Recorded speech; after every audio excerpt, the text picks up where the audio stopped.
The Sandpiper's Roost was not so much a building as it was a collection of grievances held together by salt-crusted timber and regret. It squatted just outside the main gate of the Naval Amphibious Base, a barnacle of a place clinging to the edge of greatness, breathing in the diesel fumes of freedom and exhaling the scent of stale beer and desperation. Inside, the air was a thick, soupy concoction of fried onions, damp wood, and the faint metallic tang of spilled blood from fights long past. The light, a jaundiced yellow that bled from fly-specked fluorescent tubes, seemed to struggle against the oppressive gloom, illuminating a world of sticky tables, scarred barstools, and the tired faces of men who measured their lives in deployments and anchor chains. It was a place where stories were currency and boasts were the coin of the realm, a purgatory where warriors waited for their next war or tried to forget their last one. The low rumble of conversation was the establishment's resting heartbeat, a murmur of sea stories and shore-leave conquests, punctuated by the sharp crack of a cue ball and the tired electronic sigh of a dying jukebox. This was a house of ghosts, haunted by the echoes of orders shouted on storm-tossed decks and the silent screams of brothers lost to the deep. In a corner booth, away from the gravitational pull of the bar and the boisterous knot of junior officers holding court near the dartboard, a woman sat alone. She was a study in deliberate anonymity. Her features were plain, unremarkable, the kind of face that slid from memory the moment you turned away. She wore no makeup, and her dark hair was pulled back in a severe, functional ponytail that spoke of discipline rather than style.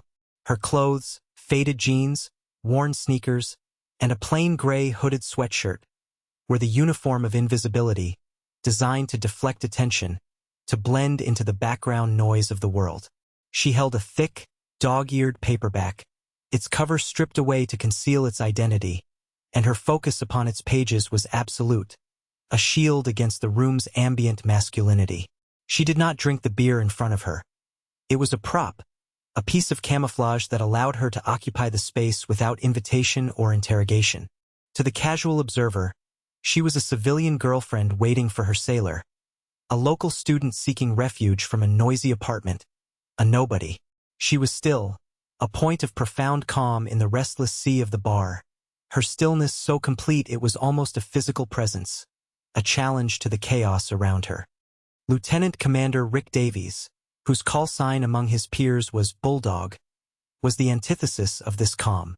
He was a man carved from the very timber of naval tradition, or so he believed. His jaw was a granite slab, his haircut a violation of Marine Corps regulations it was so severe, and his chest seemed to strain against the fabric of his polo shirt, a billboard for his own perceived importance. He was a surface warfare officer, a master of destroyers and the intricate dance of fleet maneuvers, but here, in the shadow of the special warfare community, he was just another officer.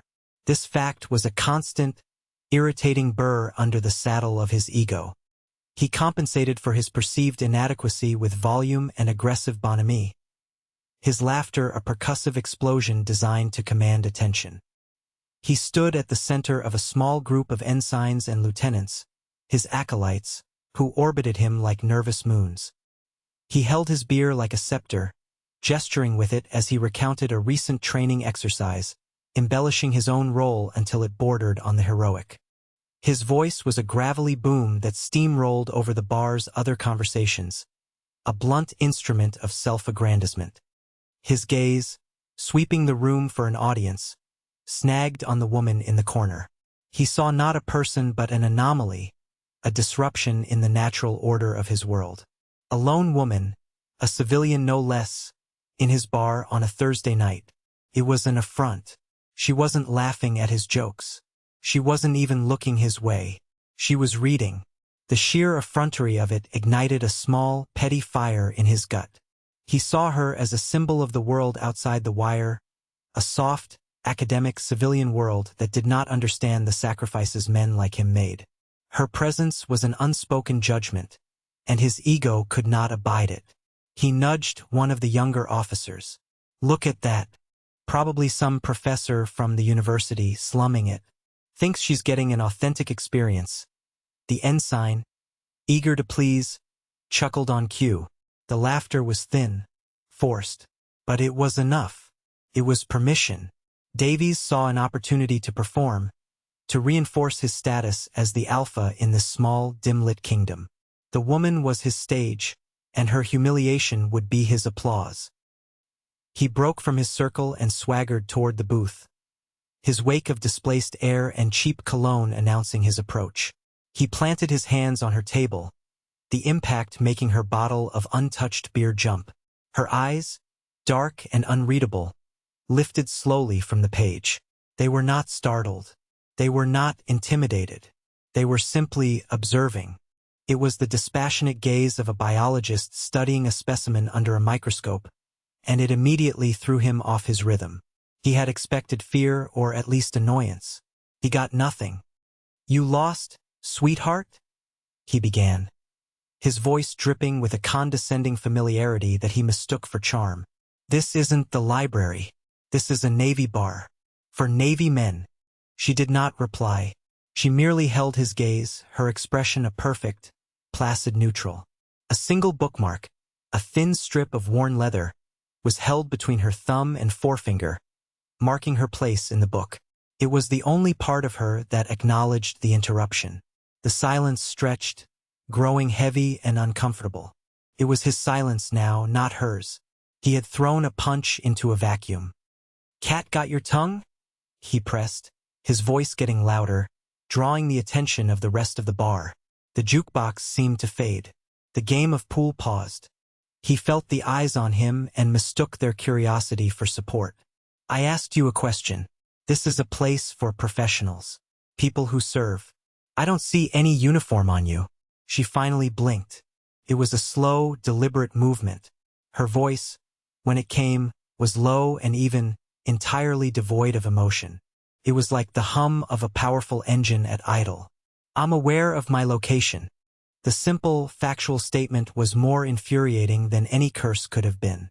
It offered him no purchase, no emotional handhold to exploit. He was trying to start a fire with wet wood. His face reddened. "A real smart mouth on you. You know, we have rules. About fraternization.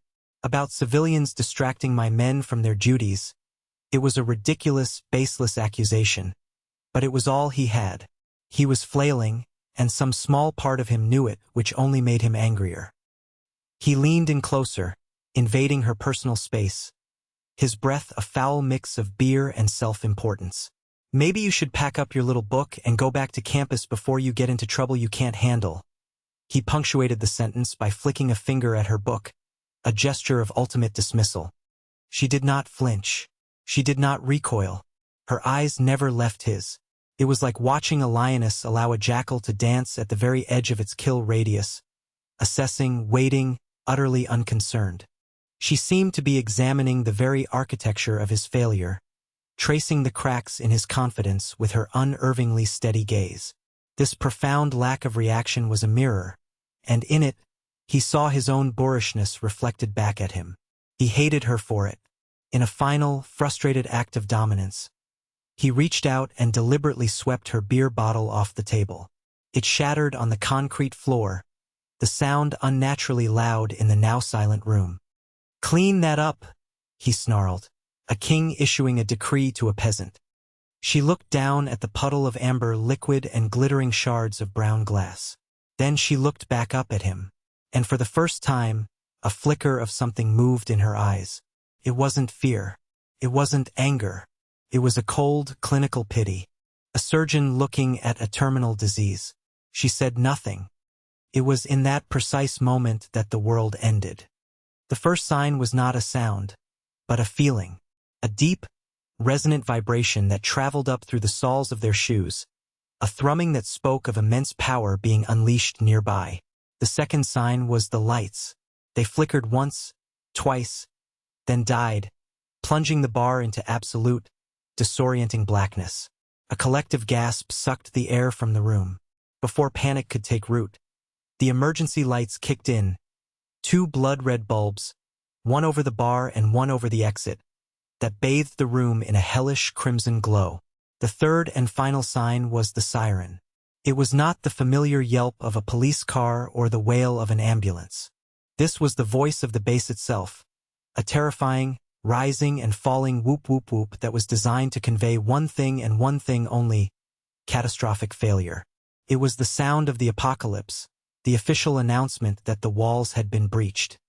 Through the thick, greasy windows, they could see the base erupt in a choreographed frenzy of light. Searchlights scythed through the night sky. The brilliant, strobing flashes of emergency vehicles painted the buildings in stark blues and reds. A voice, magnified and distorted by the giant outdoor speaker system known as the Giant Voice, began to roar across the waterfront. The words indistinct but the tone one of absolute, iron-fisted urgency. Panic, a wild animal uncaged, began to stir in the sandpiper's roost. Men who had faced down enemy fire in distant, dusty countries were suddenly reduced to frightened patrons in a dark room. Voices rose in confusion and fear. People scrambled for their phones, but the screens showed only "no service, a cell jammer." Standard procedure for a major security breach. They were blind, deaf, and trapped. Lieutenant Commander Davies reacted as he had been trained. He shouted, "Nobody move. Everyone stay calm. I'm the senior officer here." His voice, meant to be commanding, was tight with a barely concealed thread of panic. He was following a checklist in his head, but the checklist was for a fire drill on a destroyer, not for this. This was formless, unknown. He barked orders at his junior officers. "You, secure the main entrance. You check the back. Someone get on a landline. Find out what's happening." His commands were loud but ineffective, creating more chaos than they quelled. He was a man playing the part of a leader, his authority a costume that was suddenly 2 sizes too small. He was projecting control, but he possessed none.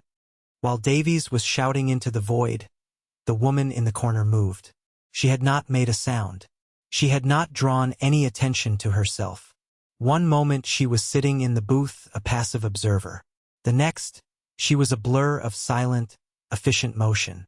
Her book was closed, the leather bookmark neatly tucked inside, and placed on the seat. She rose from the booth not like a person standing up, but like a predator uncoiling. Her movements were liquid, economical, each one flowing into the next with a purpose that was terrifying in its intensity. The gray hoodie came off in a single, fluid shrug, revealing a physique that her baggy clothes had completely concealed. She was not large, but her arms and shoulders were corded with dense, functional muscle, the body of a professional athlete or a career soldier. She was no longer the anonymous woman. She was something else entirely, something ancient and dangerous. As Davies continued to issue contradictory orders, she bypassed him completely, her focus absolute.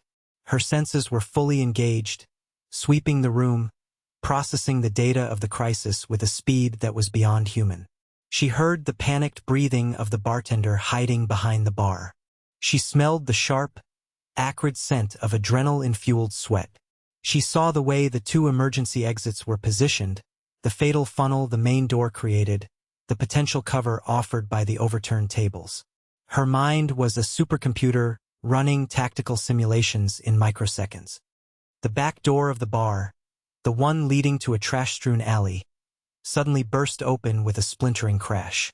2 figures, clad in dark clothing and carrying weapons, stumbled into the room. They were not soldiers. Their movements were frantic, clumsy with desperation. They were the source of the alarm, the intruders now cornered and looking for escape or hostages. The bar, with its terrified occupants, was a target of opportunity. One of them raised his weapon, a short-barreled rifle, and screamed in a language that was not English, his voice cracking with fear and rage. Davies froze.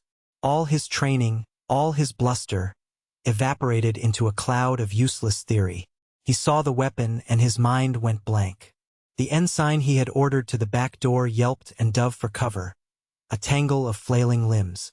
The entire room held its breath, suspended in a single perfect moment of terror. The woman moved. She crossed the 10 feet between her and the first intruder in a time that seemed to defy the laws of physics. She did not run.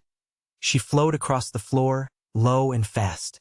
The intruder, his eyes wide with surprise, tried to bring his rifle to bear, but he was far too slow. She was already inside his guard. Her left hand, open-palmed, struck the side of his rifle, deflecting the barrel towards the ceiling just as a deafening roar filled the small space and a round tore a hole in the plaster above. Her right hand, formed into a rigid blade, chopped down on the man's wrist. There was a sickening, wet snap of bone. The rifle clattered to the floor. Before the man could even scream, the heel of her palm drove upward into the base of his nose, and his head snapped back with violent force. He collapsed like a puppet with its strings cut, a heap of unconscious meat on the floor. It had taken less than 2 seconds.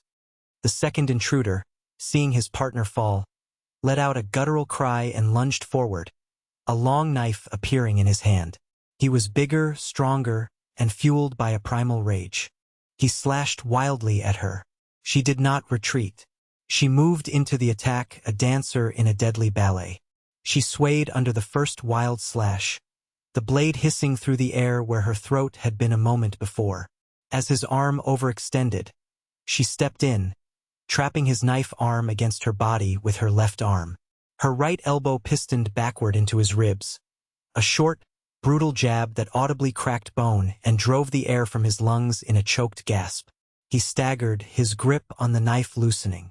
She used his momentum, spinning him around, her body a fulcrum. Her right arm snaked around his neck, her bicep pressing against his carotid artery. She locked her hands, squeezed, and lifted. His feet left the floor. He kicked and struggled for a few seconds, his hands clawing uselessly at the arm that was ending his consciousness. Then he went limp. She did not drop him.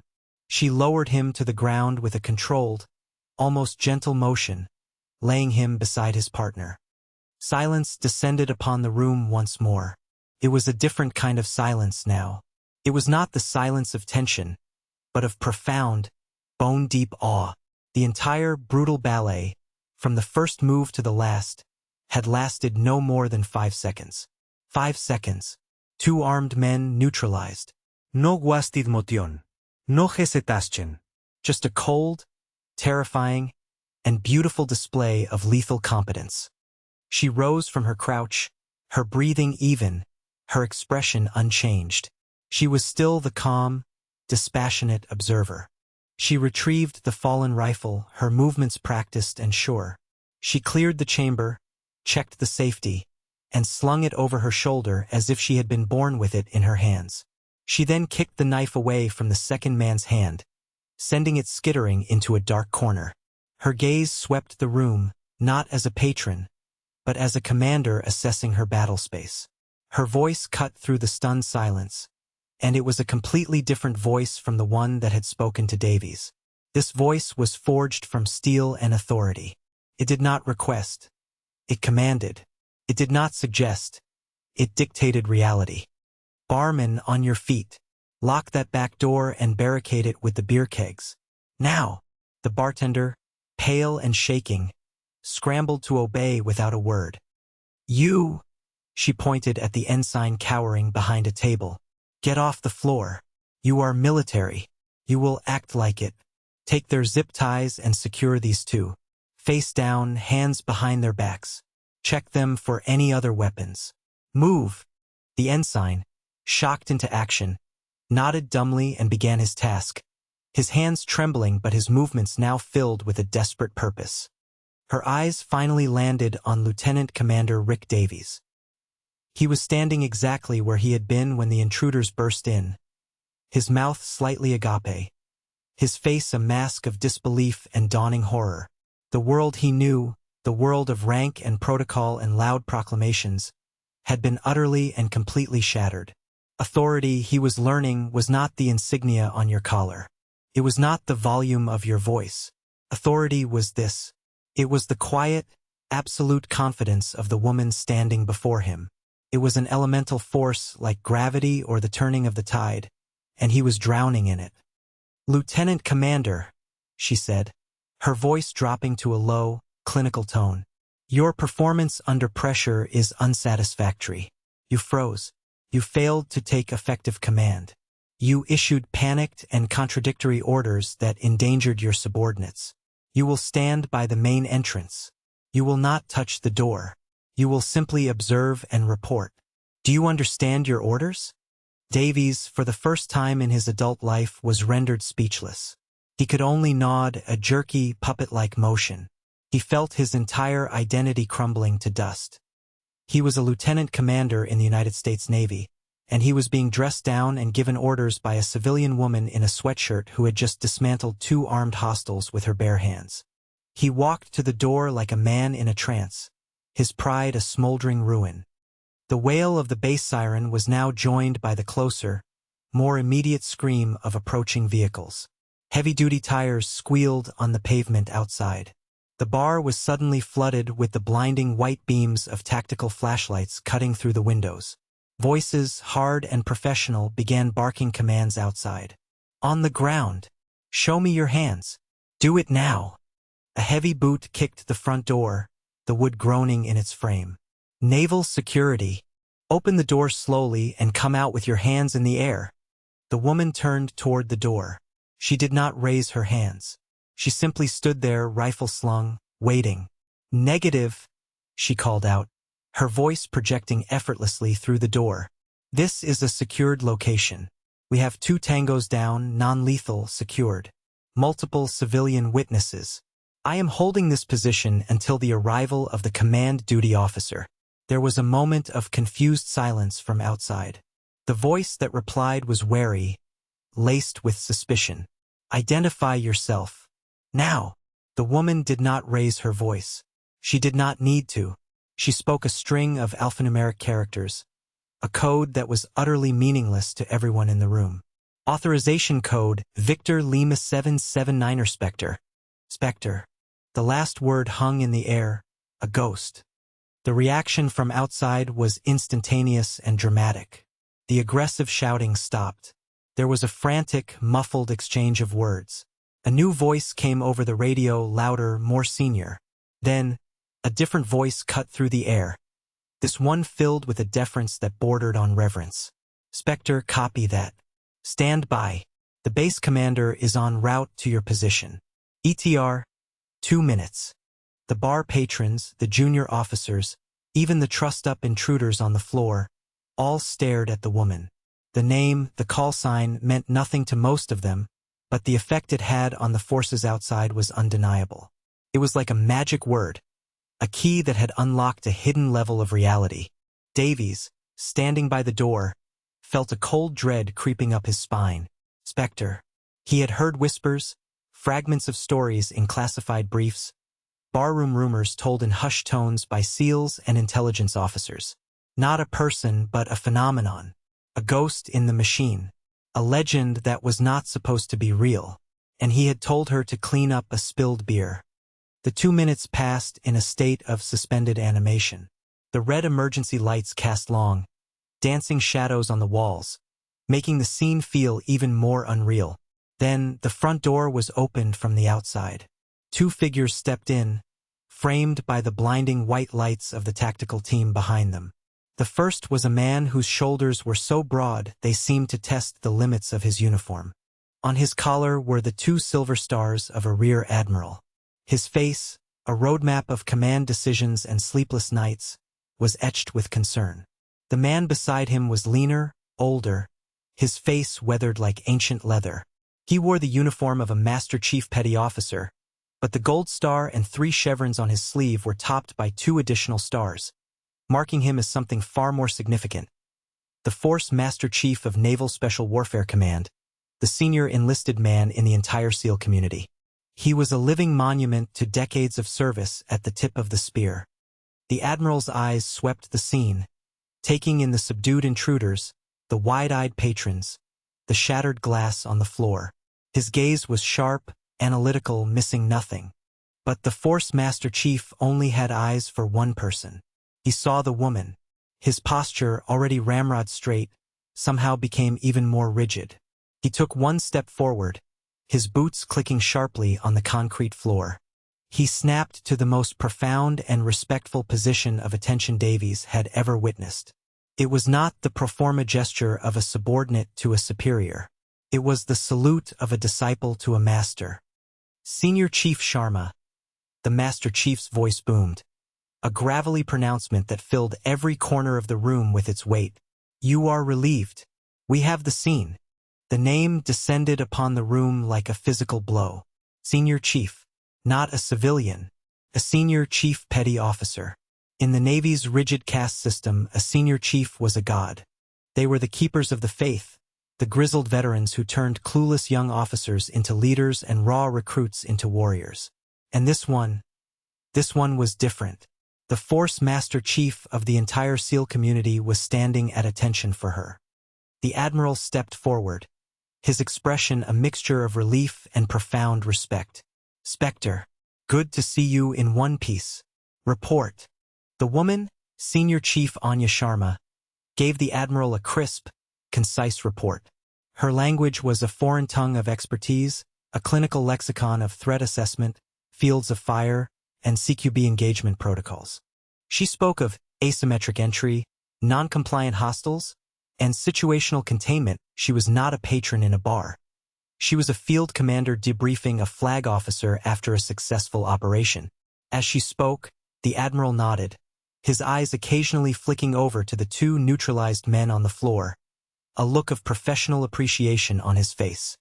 When she was finished, the Admiral turned his gaze upon the assembled onlookers, his eyes finally settling on the pale, sweating form of Lieutenant Commander Davies. Who is the senior line officer present? He asked, his voice cold as the deep ocean. Davies felt 100 pairs of eyes burn into him. He could not speak. He felt as if his throat had been packed with sand.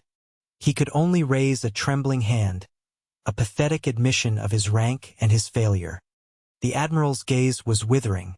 Lieutenant Commander, you were present for this entire event. Yes, Admiral, Davies managed to whisper, his voice a dry rasp. And what was your contribution to the resolution of this tactical situation? The Admiral continued, his voice dangerously quiet. Davies stood frozen, a statue of humiliation. There was nothing to say. He had done nothing. He had been less than nothing. He had been an obstacle. The silence was his confession. It was Sharma who broke it. She turned her head slightly, her gaze locking with Davies's for the second time that night. Her expression was still neutral, still clinical, but her eyes held the cold, hard light of judgment. Admiral, she said, her voice cutting through his shame like a surgeon's scalpel. The lieutenant commander's performance was a critical failure in leadership. His situational awareness was non-existent. He failed to identify a friendly asset in his area of operations. She paused, letting the words sink in, each one a nail in the coffin of his career. Worse, he actively antagonized that asset, compromising her observational posture and creating an unnecessary distraction immediately prior to a hostile event. She took a step toward Davies. He visibly flinched. She was not threatening him. She was dissecting him. Your prejudice, Lieutenant Commander, is a tactical liability. Your ego is a vulnerability that the enemy could and would exploit. You don't see people. You see categories. You saw a woman, a civilian. You failed to see a fellow warrior. In my world, a mistake like that doesn't get you a bad fitness report. It gets your whole team killed. She stopped directly in front of him. Conventional punishment under the UCMJ would be a waste of time. Your problem isn't a lack of discipline. It's a lack of education. A profound and dangerous ignorance. She turned back to the Admiral. Sir, I request the Lieutenant Commander be temporarily assigned to my command. Effective 0500 tomorrow. The Admiral looked from Sharma's cold, determined face to Davies's utterly broken one. A slow, grim smile touched the corners of his mouth. He understood. This was not about punishment. It was about forging. Some metals had to be broken down in the fire before they could be reshaped into something useful. Request granted, Senior Chief. He's all yours. Educate him. Then the Admiral turned to address the entire room, his voice ringing with an authority that was absolute. Let me be perfectly clear to everyone in this room. What you saw tonight you will not speak of. The identity of Senior Chief Sharma is one of the most closely guarded secrets in this command. She does not exist. The woman who was here tonight was a civilian caught in the crossfire. The intruders were apprehended by the security team that arrived later. This is the only story. Anyone who deviates from it will find their career has a half-life measured in hours. Are we understood? A mumbled chorus of yes, Admiral, filled the room. The legend was already being born, but it was being born in secret, a fable to be whispered in classified vaults and secure briefing rooms for years to come. The story of that night at the Sandpiper's Roost did, of course, leak. Such stories always do. They seep through the cracks in official reports and non-disclosure agreements, carried on the hushed whispers of the men and women who were there. It became a modern military fable, a teaching tool passed down from one generation of operators to the next. The details would shift with each telling. Sometimes there were 4 intruders, sometimes they had explosives, but the core elements remained immutable. The arrogant officer, the quiet woman, the sudden violence, and the devastating, world-altering reveal. The story became a cautionary tale, a stark reminder that the most dangerous weapon in the room is often the one you fail to see. It was a lesson in humility, a parable about the vast difference between perceived strength and actual power. Lieutenant Commander Rick Davies reported to Senior Chief Sharma's unit at 0459 the next morning. It was not a unit that appeared on any official roster. Its location was not marked on any base map. He spent the next 6 months in a world he never knew existed, a shadow world of relentless training, impossible standards, and quiet professionals for whom excellence was not a goal, but a baseline. He was stripped of his rank and his ego. He was broken down to his component parts and painstakingly reassembled. He learned that true leadership had nothing to do with giving orders and everything to do with inspiring confidence through quiet, unassailable competence. He learned that respect was not a right of rank, but a privilege earned through sacrifice and skill. He was taught by Senior Chief Sharma not through lectures or punishments, but through example. He watched her train, watched her plan, watched her lead teams of men who were living legends, men who would follow her into the gates of hell without a moment's hesitation. He saw what true authority looked like, and he was humbled to his very soul. Years later, Commander Rick Davies stood before a lecture hall filled with newly commissioned ensigns, the future leaders of the Navy. He was a different man. The arrogance was gone, replaced by a quiet, steady confidence that was born of genuine experience. His voice was no longer a boom, but a calm, resonant instrument of instruction. He was now the head of the Leadership and Ethics Department at the Naval Academy, a post he had specifically requested. He used his own story, the story of his own monumental failure, as his primary teaching tool. Your greatest enemy, he told the sea of young, eager faces, will not be a foreign power or a new weapons system. Your greatest enemy will be your own assumptions. It will be the prejudice that whispers to you that the person in front of you is lesser because they are a different gender, a different race, a different rank, or a different background. I am here to tell you that this prejudice is a cancer. It will make you blind. It will make you weak. And in our profession, it will get people killed. He would pause, letting the weight of his words settle over the auditorium. There are giants walking among you, disguised as ordinary people. There are warriors of profound skill and courage wearing uniforms you may not recognize, or no uniform at all. Your job is not to judge the book by its cover.